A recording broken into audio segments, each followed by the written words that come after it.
dalam percepatan penurunan stunting, semua komponen, pemegang kebijakan, pemegang komitmen, bagaimana mensinergikan, melakukan kerjasama dengan baik, sehingga permasalahan yang ada, kasus stunting sesuai dengan target harus menurun, dan faktor risiko stunting bisa dicegah dengan baik. Stunting masih menjadi PR pemerintah dalam menciptakan generasi penerus bangsa yang berkualitas. Maka semua elemen kini fokus untuk menuntaskan target zero stunting di tahun 2024 mendatang. Di wilayah Kabupaten Tasikmalaya sendiri memang terdapat beberapa kasus stunting.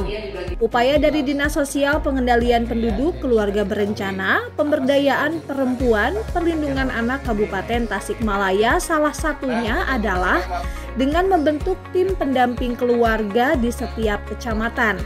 Selain itu, untuk menindaklanjutinya, Dinsos PPKB P3A Kabupaten Tasikmalaya melaksanakan kajian audit kasus stunting. Seperti audit semester 2 kepada Desa Sukamena, Kecamatan Sukarame yang dilaksanakan di ruang rapat Wakil Bupati Tasikmalaya pada Rabu 14 Desember 2022. Kegiatan audit ini dihadiri Sekdis Dinsos PPKB P3A yang didampingi Kabid Daldu KB, tim pakar yang terkait di bidangnya, Camat Sukarame, Kapus Sukarame, Bidan Desa, dan TPK. Pada audit ini, tim pakar memberikan rekomendasi tindak lanjut hasil kajiannya untuk kasus stunting yang ada di Desa Sukamena, Kecamatan Sukarame. Pemeriksaan dasar.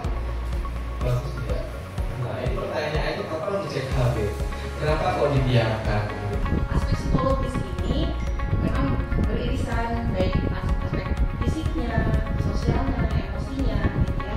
Bahkan fisik ini kan bagian dari kesehatan juga, gizi juga. Adanya sarana prasarana untuk memantau pertumbuhan dan perkembangan anak seperti alat ukur berat badan, tinggi badan, sifatnya terencana, kemudian juga konseling gizi, kesehatan dan pendampingan keluarga. Sekdis Dinsos PPKB P3A Kabupaten Tasikmalaya, Dr. Hajah Eli Hendalia mengatakan, audit ini adalah suatu langkah untuk memastikan kasus stunting itu apa saja, kemudian dikaji oleh pakar dan selanjutnya dilakukan diseminasi.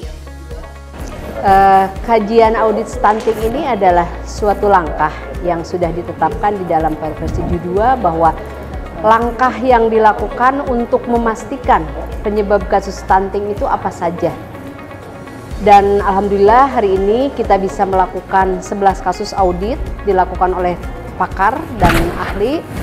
Mudah-mudahan selanjutnya kita bisa melakukan diseminasi di level yang lebih tinggi lagi yang bisa dihadiri oleh Ketua TPPS Kabupaten Tasikmalaya, dan saya kira audit ini penting sekali dilakukan oleh rekan-rekan dari TPK ya, tim pendamping keluarga ini.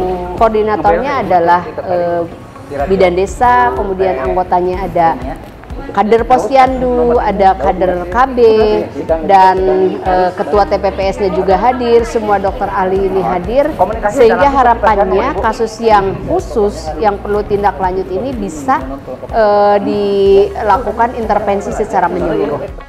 Salah satu tim pakar Dr. A. Taslim mengatakan, dari hasil audit ini terdapat masalah yang harus diperbaiki terkait ANC atau pemeriksaan pada ibu hamil.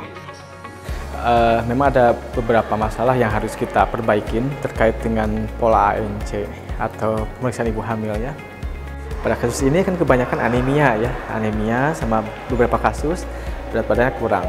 Kita evaluasi apa penyebab anemianya, apakah memang karena asupan yang kurang atau ada penyakit yang lain. Nah, pada kasus ini, pada 5 kasus yang ada kita ajukan sekarang ini, di antara 5 kasus itu tidak ada penyakit yang lain. Artinya kita harus evaluasi bagaimana pola makan pasien pada kasus-kasus ini. Apakah memang asupannya kurang, jumlah ataupun variasinya. Jadi harus diperbaiki untuk memperbaiki yang ketemu. Termasuk juga anemia tadi. Anemia kan di sini pada 2 kasus ada yang HB-nya 8, rata-rata 9 ya. Mungkin kita pertimbangkan untuk selain memperbaiki pola makan, suplementasi, atau juga mungkin kalau perlu kita lakukan pemberian obat-obatan injeksi atau transfusi. Psikolog Rika Surtika mengatakan penyebab stunting ini lebih ke psikososial dan tidak tunggal. Bisa dari faktor ekonomi atau ketidakfahaman orang tua, dan ini butuh kerjasama semua aspek untuk menyelesaikannya. Jadi sebetulnya masalahnya itu psikososial sih, lebih ke psikososial lingkungan gitu. Jadi tidak hanya tunggal. Mungkin awalnya kalau kaitannya dengan stunting itu kan gizi, tetapi gizi ini juga kan tentunya disebabkan oleh misalkan faktor ekonomi, ketidakpahaman dari si orang tua gitu ya, atau keluarga dan lain sebagainya. Jadi meskipun stunting ini berawal dari gizi, tetapi penyebabnya tidak tunggal dan butuh kerjasama juga, tidak hanya satu aspek. Dari Tasikmalaya, Jawa Barat, Tim Liputan Tasik TV mengabarkan.